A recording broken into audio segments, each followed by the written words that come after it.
mensaje que quería yo compartir con ustedes hoy, nuestra victoria en Cristo. Porque la palabra del Señor nos enseña que en Cristo somos más que vencedores. En Él tenemos nuestra victoria, hermano. Amén. Así que vamos a abrir la palabra del Señor en Primera de Corintios, capítulo 15. Y quiero leerle el verso 55 al 57. Los niños van a estar teniendo su actividad en la parte de abajo, así que los niños pueden ir con los maestros y bajar a donde van a estar desarrollando su actividad. Primera de Corintios capítulo 15, versos 55 al 57. Amén. Amén. Y dice la palabra del Señor: ¿dónde está, oh muerte, tu aguijón? ¿Dónde, oh sepulcro, tu victoria?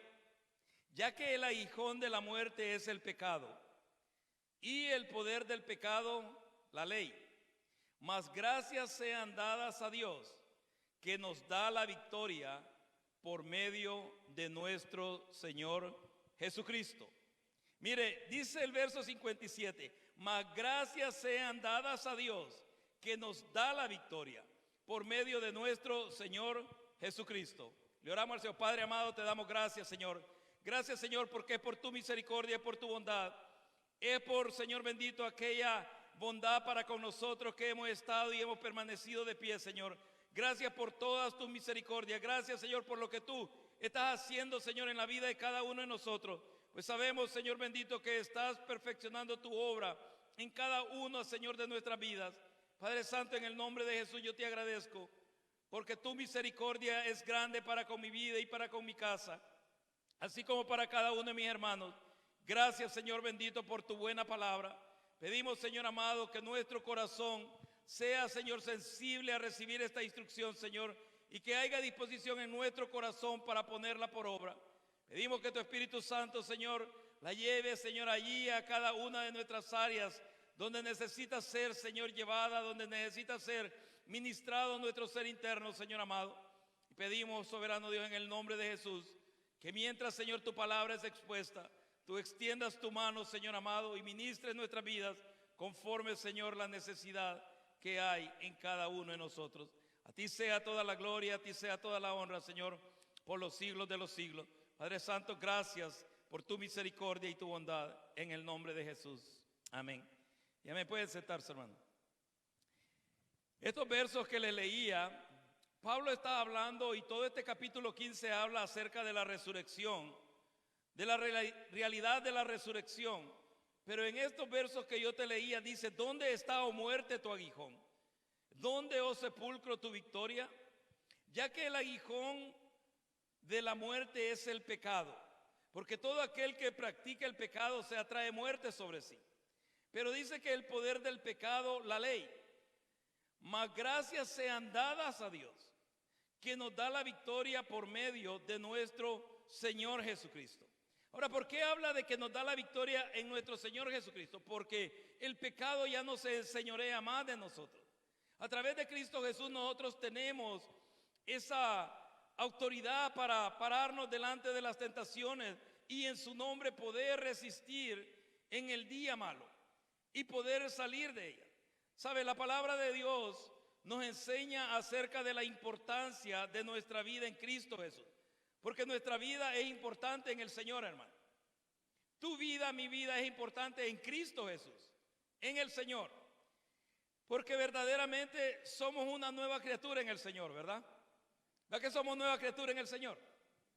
El domingo pasado lo cantaban y dice: soy nueva criatura, lo revela la Escritura, y es cierto. La palabra de Dios dice, ¿verdad?, que de manera que si alguno está en Cristo, nueva criatura es, dice. Las cosas viejas pasaron, aquí todas son hechas nuevas. Pero si nosotros leemos el siguiente verso, dice: y esto no depende del hombre, sino de Dios. Esto depende de Dios. Pero somos nuevas criaturas en el Señor. Y esto se da a través del nuevo nacimiento. También la palabra de Dios nos habla de la victoria que tenemos en Él. Aquí mismo lo leíamos en este verso 57, donde dice: mas gracias sean dadas a Dios, que nos da la victoria por medio de nuestro Señor Jesucristo. Entonces en el Señor tenemos ya esa victoria. ya que nuestros pecados han sido perdonados, porque Él perdonó nuestros pecados, ¿verdad, hermano? Y la realidad que hemos pasado de muerte a vida,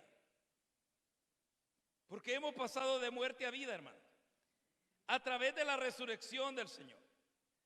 Mire, la vida del Señor se desarrolla conforme lo que está escrito acerca de Él. Cuando nosotros vamos a la Escritura, cuando nosotros vamos a la palabra de Dios, la vida de Jesús, cuando Él es enviado a la tierra, la vida de Él se desarrolla conforme a lo que está escrito. Y vemos su nacimiento, vemos su vida, su manera de conducirse, su vida. Vemos también su muerte, leemos acerca de su muerte, pero también leemos acerca de su gloriosa resurrección. Pero aunque a veces lo leemos, estos hechos simplemente narrados en la palabra de Dios tienen que hacerse una realidad en nosotros. Tienen que ir acompañados de aquella convicción a nuestras vidas, ya que esto es lo que nos va a ayudar a permanecer firmes. Esto es lo que nos va a ayudar a permanecer constantes en nuestro caminar con el Señor. Porque si nosotros solo leemos la palabra, pero no va acompañada de aquella convicción, de aquella fe, hermanos, simplemente se queda como una información en nuestra mente, pero no baja a nuestro corazón, no se hace una realidad en nuestro corazón. Y Pablo está hablándole a esta iglesia en Corinto acerca de la realidad de la resurrección del Señor.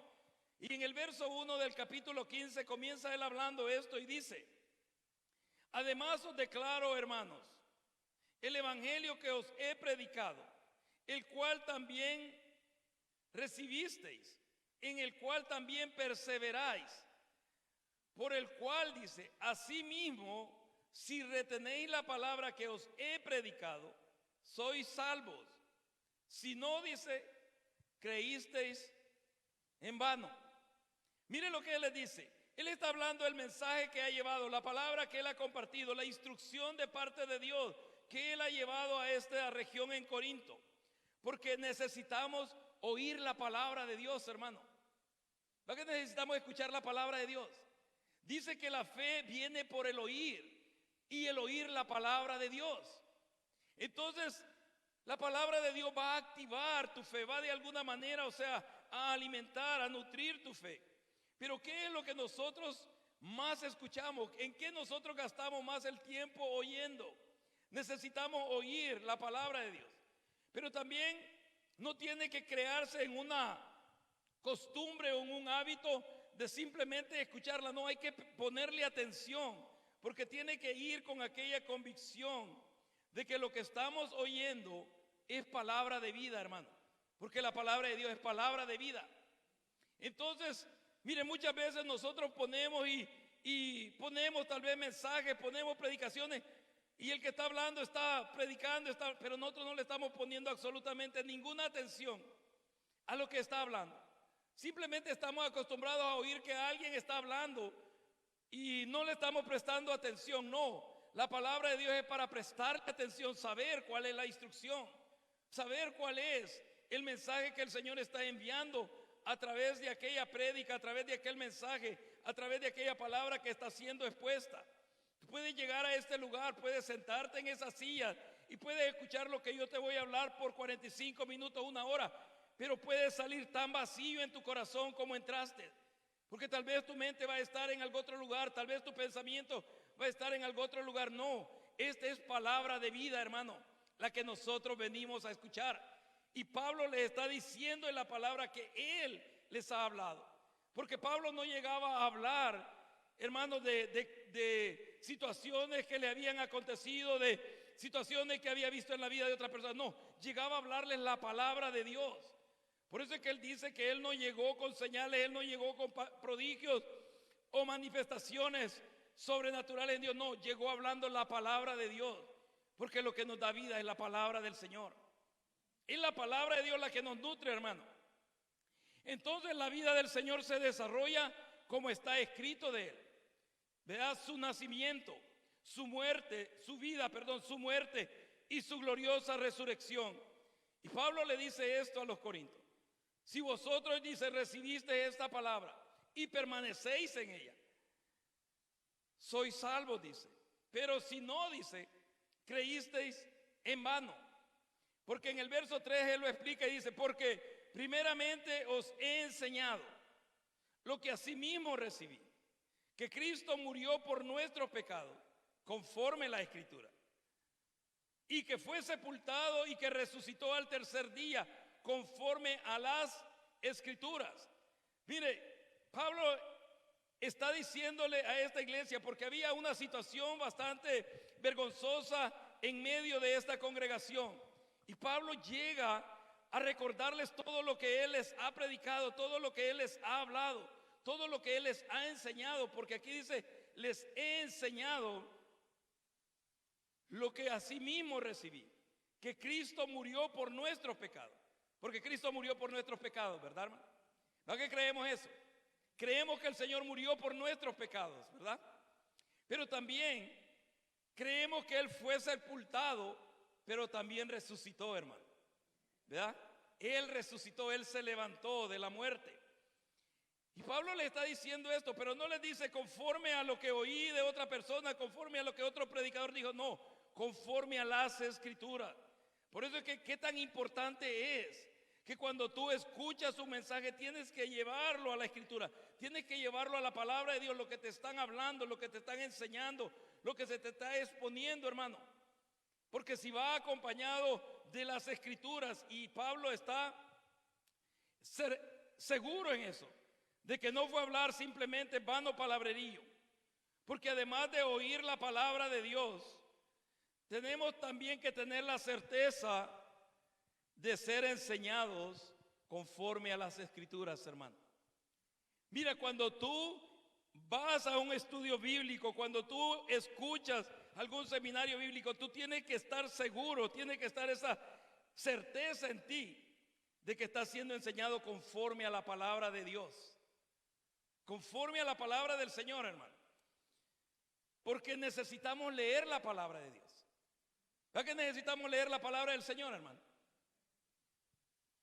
Meditad en ella de día y de noche, le dice Jehová Dios a los israelitas.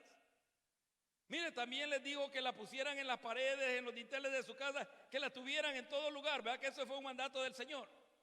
Pero como le digo, los israelitas la ponían en los dinteles de su casa, pero simplemente la tenían ahí ya simplemente como adorno. No la leían, no le prestaban atención a aquella instrucción. Es como que tú llegues a la casa de un hermano, vea, y diga, este hogar, o sea, aquí mora Jesús. Y después de estar un tiempo ahí, lo único que oye son gritos, son ofensas, Entonces uno dice, bueno, pero la palabra del Señor dice que aquí mora el Señor.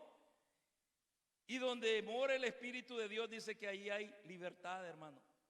Ahí hay libertad. Entonces, además de oír la palabra de Dios, porque Pablo le está diciendo lo que les había predicado, pero también después les habla lo que les he enseñado, porque necesitamos ser instruidos en la palabra de Dios, hermano. Necesitamos ser enseñados en la palabra de Dios.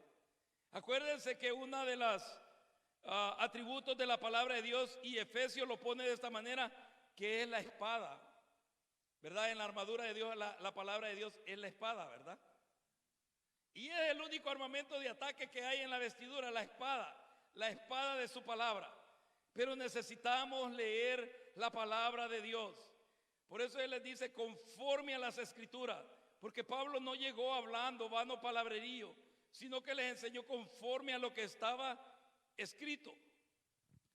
Y luego dice el verso 5, y que apareció a Cefas y después a los 12. Después apareció, dice, a más de 500 hermanos a la vez, de los cuales muchos viven aún y otros ya duermen. Después, dice, apareció a Jacobo, después a todos los apóstoles y al último de todos, como a un abortivo, me apareció a mí. Y mire lo que dice el verso 9, porque yo soy, dice, el más pequeño de los apóstoles, que no soy digno de ser llamado apóstol, porque perseguí a la iglesia de Dios. Pero por la gracia de Dios soy lo que soy, y su gracia no ha sido en vano para conmigo. Antes he trabajado más que todos ellos, pero no yo, sino la gracia de Dios conmigo. Porque o sea yo, o sean ellos, así predicamos y así habéis creído. Ahora, ¿por qué Pablo está hablando de esto? Porque si bien lo que estaba escrito del Señor conforme a las Escrituras se dio, vea, su muerte por nuestros pecados, fue sepultado, resucitó, pero también hubo evidencia de que Él había resucitado, se le apareció a los apóstoles, les enseñó, se le apareció a los hermanos. Y dice, y por último se le aparece a él, a Pablo. Ustedes saben cuando Saulo en ese entonces va camino a Damasco, es donde tiene ese encuentro con el Señor, ¿verdad? Es ahí donde él tiene ese encuentro con el Señor. Por eso yo he dicho esto siempre, hermano. Alguien que tiene un encuentro con el Señor cambia su vida, hermano. Cambia su vida. Pero alguien que sigue siendo el mismo no ha tenido un encuentro con el Señor. Pero alguien que tiene un encuentro con el Señor cambia su manera de vivir. Sin necesidad que le estén diciendo qué es lo que tiene que dejar y qué es lo que tiene que cambiar. No, el mismo Espíritu de Dios, la misma vida de Dios dentro de ellos, comienza a enseñarle y a instruirle. Mire, Saulo iba persiguiendo porque él dice que fue perseguidor de la iglesia. Pero habla de la evidencia de la resurrección del Señor. Habla de que él se le apareció a los apóstoles, se le apareció a como a 500 hermanos. Y por último dice, se le apareció a él. Mire, aparte de la importancia de ser instruido en la palabra de Dios, hermano, y estas son instrucciones que son importantes para nosotros por los días que se avecinan. Mire, la certeza de ser enseñados conforme a las Escrituras.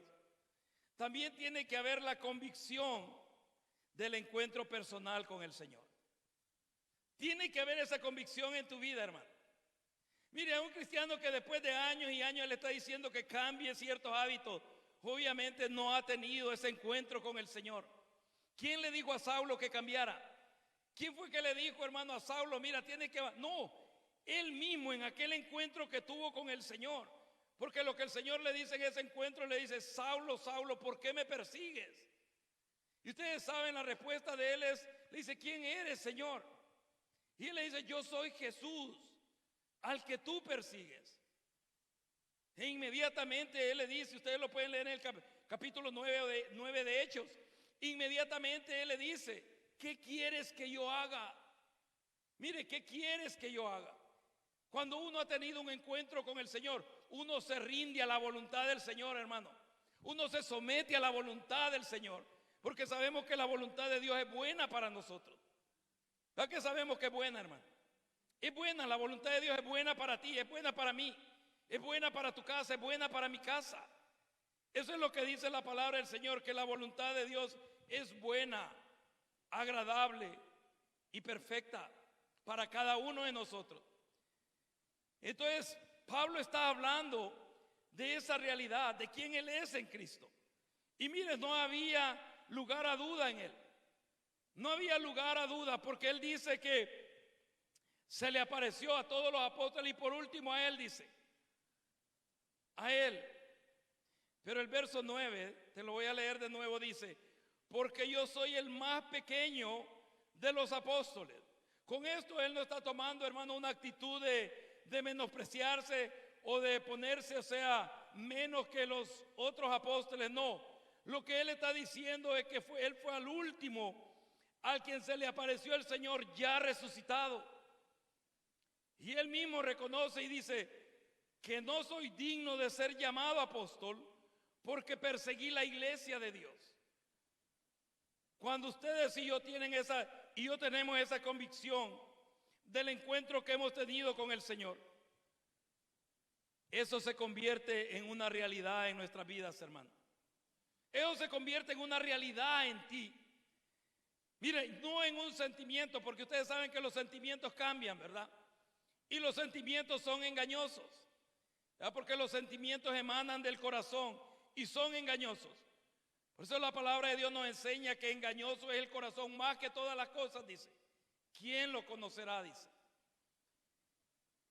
Cuando tú y yo hemos tenido ese encuentro real con el Señor, permanecemos firmes, hermano, porque es una realidad en nuestras vidas, no un sentimiento. Por eso es que cuando hay cristianos que, oh, es que hoy no siento ir a la iglesia, es que hoy no siento orar, no camine por sentimiento, camina por convicción. ¿Sabes? Yo te iba a decir algo el domingo pasado, pero te lo voy a decir hoy. Muchas veces luchamos, hermano, con venir a la iglesia, con reunirnos, con congregarnos. Y nadie, absolutamente nadie, está obligado a venir a la iglesia. Nadie, hermano. Nadie está obligado a venir a la iglesia. No vengas por obligación, ven por necesidad. Ven porque necesitamos oír esa palabra de vida. Necesitamos oír esa palabra del Señor. Es como que a mí me dijeran, nadie está obligado a comer, pero comemos porque hay necesidad. Nuestro cuerpo pide alimento, ¿verdad? Entonces así también en nuestro espíritu, hermano. Así también en nuestro espíritu. Nuestro espíritu tiene sed, tiene hambre del Dios vivo. Entonces cuando nosotros venimos a la casa del Señor, cuando nosotros nos acercamos, hermano, a la presencia de Dios, no es a través de un sentimiento, sino de una convicción, de una realidad. Y Pablo, cuando él está diciendo que él no era digno de ser llamado apóstol, porque él sabía de dónde el Señor lo había levantado, hermano. ¿Sabes tú de dónde Dios te levantó, hermano? O ya se te olvidó. Hermano, ¿te acuerdas de dónde el Señor te levantó? ¿A dónde te encontró? Claro que cada uno de nosotros nos acordamos de dónde el Señor nos ha rescatado. Y mire, con solamente el hecho que el Señor nos dé esa bendición y ese privilegio de venir a su casa de oración, es de decirle, Señor, gracias. Porque podría yo estar hundido en una botella, podría estar detrás de una inyección de drogas, podría estar escondido en cualquier pasaje o en cualquier lugar, haciendo cosas indebidas. Pero en tu misericordia tú me alcanzaste y me has traído y me has acercado a tu presencia. Es la convicción del encuentro personal con el Señor, hermano.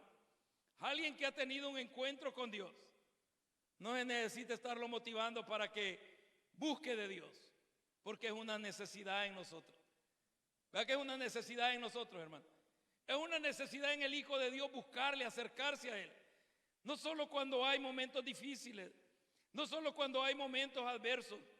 Y Pablo está hablándoles esto a esta iglesia por lo que se estaba dando en medio de ellos, que algunos de ellos no querían ya ni recibirle a él para enseñarles, para seguir instruyéndoles. Pero cuando él dice en el verso 10, pero por la gracia de Dios, y por eso es que estamos aquí, hermano. ¿Verdad que por la gracia de Dios estamos aquí? Es por la gracia de Dios, hermano. Mire, él reconoce y él dice, pero por la gracia de Dios soy lo que soy. Hermano, cuando alguien dice por la gracia de Dios soy lo que soy, ¿saben lo que yo veo en estas palabras que Pablo dice? Es una certeza de quién él es, hermano. ¿Eres tu hijo de Dios? Hermano, ¿eres tu hijo de Dios? ¿Has recibido a Cristo Jesús como tu Señor y Salvador? ¿Eres un hijo, una hija de Dios? Eso, hermano, no tiene que haber ninguna duda en tu corazón ni en mi corazón. ¿Sabes? Aunque hagamos tantas pláticas, aunque hagamos, hermano, tantas charlas, aunque hagamos tantas cosas de personas que dicen que no somos hijos de Dios, somos hijos de Dios porque hemos recibido a Cristo Jesús como nuestro Señor y nuestro Salvador. Somos hijos de Dios. Y él dice, pero por la gracia de Dios soy lo que soy. Y su gracia, dice, no ha sido en vana para conmigo. Antes he trabajado. Porque aquel que tiene esa convicción de ese encuentro con el Señor, dan deseo de involucrarse en la obra de Dios, hermano. Miren, no tienen ni que pedírselo a uno, sino que nace ese deseo dentro de uno de servir en la obra del Señor. Yo me recuerdo cuando yo me convertí. Recuerdo cuando el Señor llegó a mi vida. Miren, en ese mismo instante que yo estaba recibiendo al Señor, en ese mismo instante que Cristo, que el Espíritu de Dios trató con mi vida de esa manera, cuando yo me levanté, mire, había un gran deseo en mi corazón de servirle al Señor. ¿En qué yo no sabía? Porque jamás había yo conocidos del Evangelio. ¿Para qué? No lo sabía aún, porque no había sido instruido todavía a que el Señor me había llamado y me había escogido. Pero el deseo en mi corazón de servirle estaba ahí, estaba ahí. Tal es que cuando yo hablé con el copastor de la iglesia donde me convertí, y yo le dije, después de 3 semanas de convertido, le dije, yo quiero servir en la obra de Dios. Lo primero que él me dijo, ¿cuántos años tienes de convertido? Y le dije, no, tengo 3 semanas, le dije, de haberme convertido al Señor. Entonces él lo vio quizás que era como una emotividad, como una emoción, como algo movido por un sentimiento. Y él me dijo, bueno, me dijo, mira, a veces son emociones, son sentimientos que vienen y necesitas aprender más, necesitas desarrollarte más. Y me dio la instrucción qué es lo que tenía que hacer, dónde tenía que involucrarme para aprender más. Pero eso no apagó aquel deseo en mi corazón de servirle. Yo le dije, yo voy a servirle al Señor, pero voy a involucrarme en lo que usted quiere que yo me involucre. Y me mandó, hermano, o sea, a tomar unos estudios bíblicos, unas clases. Y cuando yo iba camino, o sea, a involucrarme en ese estudio, el Señor trató conmigo de otra manera, por algo que yo hablé en oración con el Señor. Pero tiene que haber esa certeza de quién somos nosotros en el Señor, hermano. Por eso Pablo dice, por eso soy lo que soy, por la gracia de Dios. Y sabe, ustedes y yo somos lo que somos por la gracia de Dios en nosotros, hermano. En nosotros, no en nuestra propia capacidad, no en nuestro propio intelecto o habilidades. No, somos lo que somos por la gracia de Dios. Sea en la iglesia, sea en los trabajos, sea en cualquier lugar donde el Señor te ha ubicado. Somos lo que somos por la gracia que Dios ha puesto en cada uno de nosotros. Pero Él dice, pero su gracia no ha sido en vano para conmigo. Antes he trabajado más que todos ellos, pero no yo, dice, sino la gracia de Dios conmigo. Porque sea yo o sean ellos, así predicamos y así habéis creído. Te hago esta pregunta, ¿es una realidad el Señor en tu vida, hermano? Hermano, ¿es una realidad el Señor en tu vida? Porque si es una realidad, tú vas a estar seguro quién eres en el Señor. Tú vas a estar seguro que eres una hija de Dios, que eres un hijo de Dios. Y que Él te ha alcanzado con un propósito. Porque Dios te alcanzó a ti y me alcanzó a mí con un propósito, hermano. Porque Dios no es Dios de casualidades ni de coincidencia, es Dios de propósito, ¿verdad? Y te alcanzó a ti y me alcanzó a mí. Y nos ha traído a este lugar y nos ha ubicado en esta ciudad con un propósito. Hay un propósito del Señor para tu vida en este lugar, hermano. No solamente venir y aguantar frío porque venimos de países cálidos, o sea, no solamente venir y aguantar, o sea, la embestida del invierno, no. Hay un propósito de Dios para nuestras vidas aquí. Busquemos ese propósito, busquemos esa realidad. ¿Por qué el Señor llegó a tu vida? ¿Por qué me alcanzó? ¿Sabe? Yo le decía al Señor, Señor, si tú me alcanzaste a mí simplemente para no hacer nada, no es así lo que yo leo en tu palabra, sino que dice que tú llegas a nuestra vida porque desde antes de la fundación del mundo tú ya tenías preparadas las obras en las que nosotros íbamos a servirte y a involucrarnos. Pero el mensaje de Dios estaba llegando y había llegado a la iglesia en Corinto. Y eso es lo que Pablo les está hablando. Pero luego en el verso 12 les dice, pero si se predica de Cristo que resucitó de los muertos, ¿cómo dicen algunos entre vosotros que no hay resurrección de muertos? Porque si no hay resurrección de muertos, tampoco Cristo resucitó. Ahora, ¿resucitó el Señor, hermano? Hermano, ¿resucitó el Señor? Mire lo que le va a decir, lo que le está escribiendo Pablo a esta iglesia. Y le dice, porque si no hay resurrección de muertos, tampoco Cristo resucitó. Y si Cristo no resucitó, vana es entonces nuestra predicación. Vana es también nuestra fe. No, vana es también vuestra fe. Y somos hallados falsos testigos de Dios, porque hemos testificado de Dios que Él resucitó a Cristo, al cual no resucitó si en verdad los muertos no resucitan. Porque si los muertos no resucitan, tampoco Cristo resucitó. ¿Resucitan los muertos, hermano? Aunque lo digamos con miedo, ¿resucitan los muertos? ¿Verdad que la Biblia dice que nosotros estábamos muertos en nuestros delitos y pecados? Mira, si tú no crees en la resurrección, párate de enfrente de un espejo y dile: sí resucitan los muertos, porque ustedes y yo estábamos muertos en nuestros delitos y pecados. Eso es lo que dice la palabra de Dios. Estábamos muertos en nuestras transgresiones, estábamos muertos en aquella vana manera de vivir que teníamos, totalmente en contra de la voluntad de Dios. Efesios dice eso, que Él nos alcanzó estando nosotros muertos en nuestros delitos y pecados. Porque si los muertos no resucitan, dice el verso 16, tampoco Cristo resucitó. Y el verso 17 dice: y si Cristo no resucitó, vuestra fe es vana, aún estáis en vuestros pecados. Entonces también los que durmieron en Cristo perecieron. Miren, también los que murieron en Cristo perecieron. ¿Por qué razón Pablo le está hablando acerca de la prédica que él ha expuesto, acerca de la enseñanza que él les ha dado conforme a la Escritura, acerca de su ministerio y su convicción de quién es él en el Señor?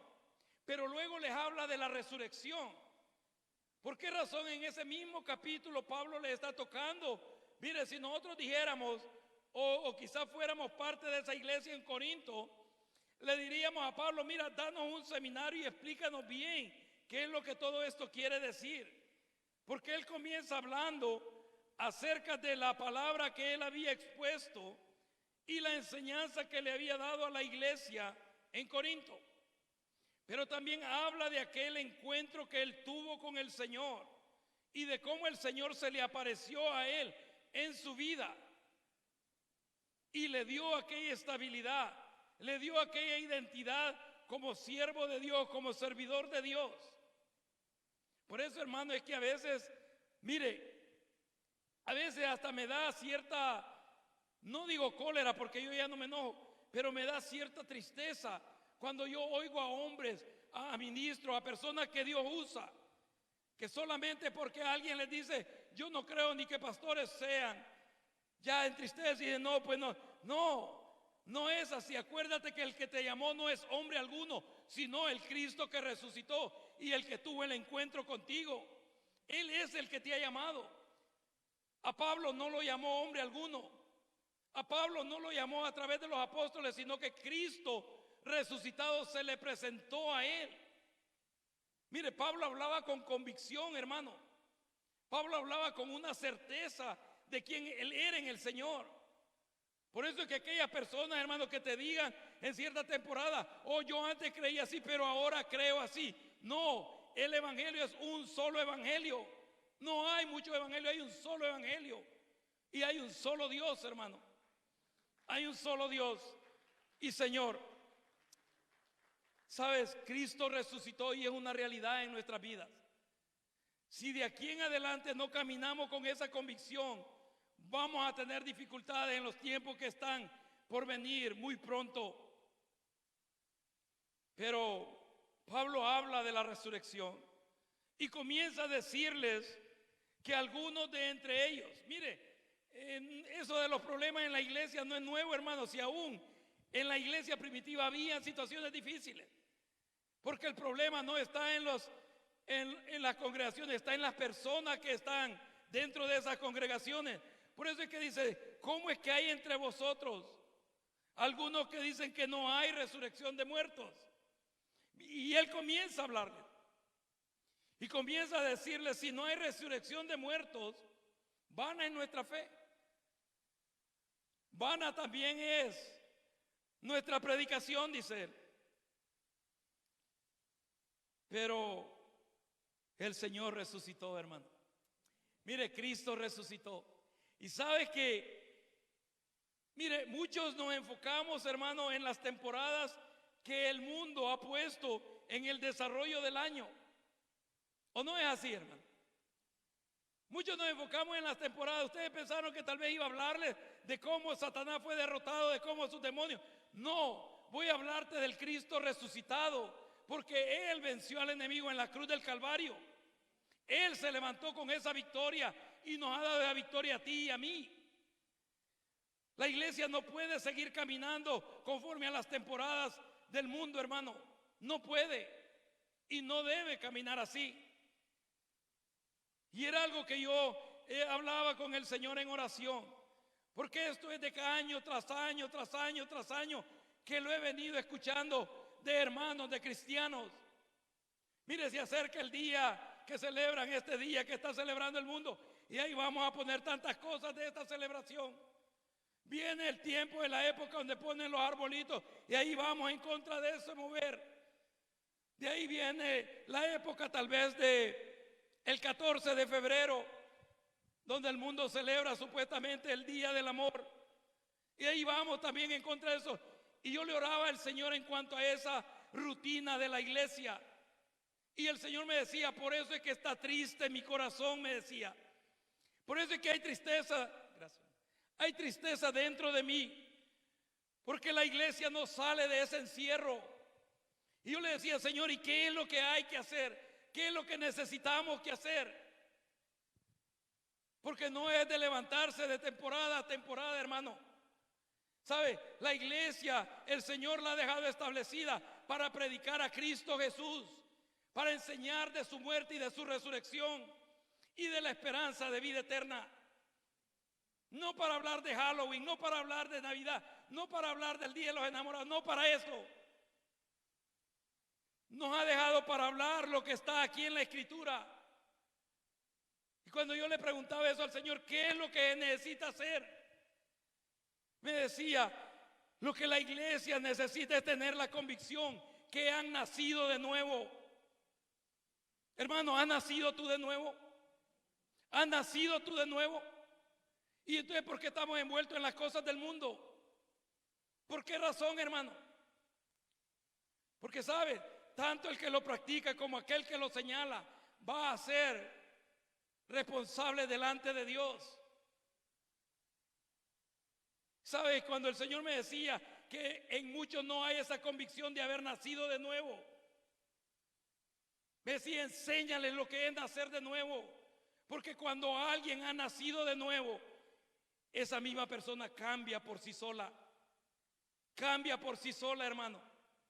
Porque el nacer de nuevo no es vestirte diferente. El nacer de nuevo no es peinarte diferente. El nacer de nuevo no es estar sentado en esta silla. El nacer de nuevo es que la vida de Dios esté dentro de ti. Eso es nacer de nuevo, que la vida de Dios sea una realidad dentro de ti. Y cuando esa vida de Dios está dentro de nosotros, eso es lo que nos cambia, hermano. Eso es lo que te cambia a ti, es lo que me cambia a mí. ¿Qué fue lo que cambió a Saulo? Ese encuentro con el Señor. Mire, ese encuentro con el Señor. Por eso es que él, cuando le está hablando a esta iglesia, dice con tristeza. Y dice, no soy digno de ser llamado apóstol, porque perseguí a la iglesia de Dios. Si ustedes leen lo que él hacía antes de ese encuentro con el Señor, no era nada agradable. Pero, ¿sabes cuál fue el final glorioso de nuestro Señor, hermano? El final glorioso de Cristo sobre esta tierra no fue en la cruz, sino en la tumba. Porque la tumba está vacía. Porque la tumba está vacía, hermano. Porque Él se levantó, Él resucitó. Y el Señor ha resucitado, hermano. En esa convicción tenemos que caminar nosotros. que si Él resucitó también juntamente con Él, dice, nos levantará a nosotros. ¿O no es esa en la esperanza que caminamos, hermano? ¿Verdad que esa es nuestra esperanza? Mire, mi esperanza no es llenar este edificio, hermano. Mi esperanza no es, hermano, que todo lebre llegue a los pies del Señor, y si el Señor lo hace, gloria a Dios. Mi esperanza está puesta en el galardón que el Señor ha puesto delante de nosotros, que es la vida eterna. Es la vida eterna, hermano. Mire, ve conmigo a Apocalipsis 5. Apocalipsis capítulo 5.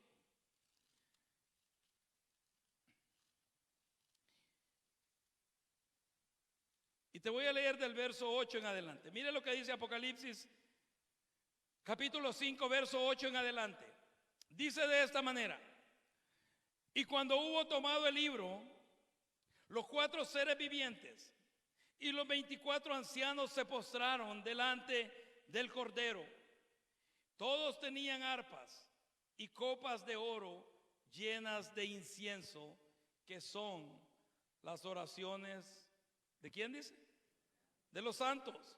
O sea que tus oraciones están llenando esa copa, hermano. Que son las oraciones de los santos. Y cantaban un nuevo cántico diciendo: digno eres de tomar el libro y de abrir sus sellos, porque tú fuiste inmolado y con tu sangre nos has redimido para Dios de todo linaje y lengua y pueblo y nación, y nos has hecho para nuestro Dios reyes y sacerdotes, y reinaremos sobre la tierra. Y miré, dice el verso 11, y oí la voz de muchos ángeles alrededor del trono. Así es que, hermano, déjame hacer un alto ahí. Mire, a veces pensamos que si nosotros no alabamos a Dios, la alabanza a Dios se va a parar. No, mire, eran millares y millares de ángeles que estaban alabando a Dios y al Cordero. Millares de ángeles.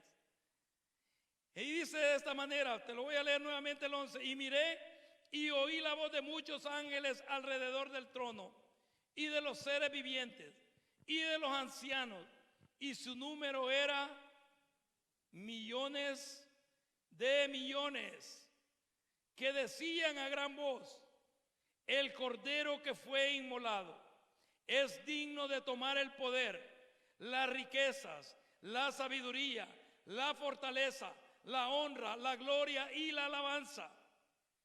Y a todo lo creado que está en el cielo y sobre la tierra y debajo de la tierra y en el mar, y a todas las cosas que en ellos hay, oí decir al que está sentado en el trono y al Cordero, sea la alabanza, la honra, la gloria y el poder por los siglos de los siglos.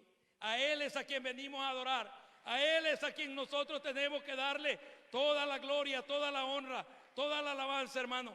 ¿Sabes? Yo escribía esto y decía: los padecimientos del Señor desde su nacimiento hasta la tumba se dieron conforme a las Escrituras, tal y como había sido profetizado antes en el antiguo pacto. Pero Él vino y cumplió cada uno de esos hechos, porque Cristo Jesús dice que Él no vino a abolir la ley, sino a cumplirla. Cumplió cada uno de esos hechos tal y como habían sido dichos antes. Pero déjame decirte esto: pero ahora Cristo no está en el pesebre, no está en la cruz, no está en la tumba. Él está sentado en el trono. Él está sentado en el trono. Él está ahí sentado en el trono, hermano. Ahí está nuestro Señor. Ya no lo mires más en la cruz. Ya no lo mires más en el pesebre, hermano. Ya no lo mires más ahí en la tumba. Él se levantó. Y porque Él vive, nosotros también tenemos vida de Dios en cada uno de nosotros. Es tiempo de tomar nuestra identidad como hijos de Dios. Es tiempo de caminar como personas que hemos nacido de nuevo, ya no envueltos en la corriente de este mundo, sino levantarnos y testificar de aquello que el Señor ha hecho en tu vida y ha hecho en mi vida. Porque el Señor resucitó. ¿Sabes? Si hay algo que el enemigo no le gusta escuchar, es que Cristo Jesús resucitó. Porque ahí fue donde estuvo la victoria del Señor. Mire, Él nació en un pesebre, le quiso dar muerte. Ustedes saben, vino aquella persecución de los niños. Él estuvo en vida y no se relata mucho de la vida del Señor hasta los 12 años que aparece en el templo hablando con aquellos doctos de la ley o fariseos. Y de ahí se habla hasta cuando va a comenzar su ministerio ya a los 30 años. Pero en todo ese tiempo el Señor había estado siendo formado para lo que Dios lo había enviado. Así también, hermano, a ti y a mí nos están formando para aquello, para lo que Dios te llamó y te escogió a ti y me escogió a mí. Le voy a pedir a los músicos que pasen. Vamos a orar. Vamos a darle gracias al Señor. Pero recuerda esto: Cristo Jesús no está ya más en un pesebre, no está en una cruz clavado, no está encerrado en una tumba. Él está sentado en el trono junto a nuestro Dios y Padre. Allí está.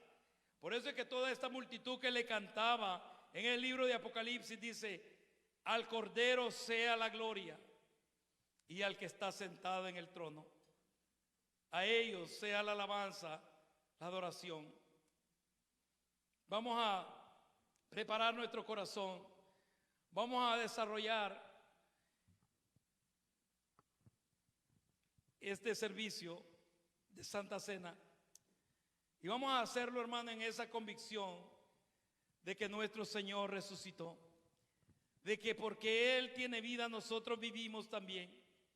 Es algo, hermano, que especialmente en este día que el mundo celebra eso de las tinieblas, es bueno recordarles y decirles: al Cristo que yo adoro no está muerto, Él está vivo. Y porque Él vive, yo también vivo. Vamos a orar, vamos a ponernos de pie y vamos a preparar nuestro corazón para participar de esta cena del Señor. Déjame orar por los hermanos que están acompañándonos a través de la transmisión. Padre amado, te doy gracias por cada uno de aquellos que nos acompañaron. Gracias, Señor del cielo, que tu palabra hable a sus corazones y a sus vidas. Que seas tú extendiendo tu misericordia y tu bondad sobre ellos. Que seas tú guardándolos, Señor, y fortaleciéndolos. Ministra conforme la necesidad que hay en cada uno de sus hogares. Ministra conforme tu propósito, Señor. Y que esta palabra haya cabida en sus corazones. Y que nos identifique como hijos de Dios que somos. Como personas que hemos nacido de nuevo. Padre amado, te doy gracias. Gracias, Señor amado, en el nombre de Cristo Jesús. Amén.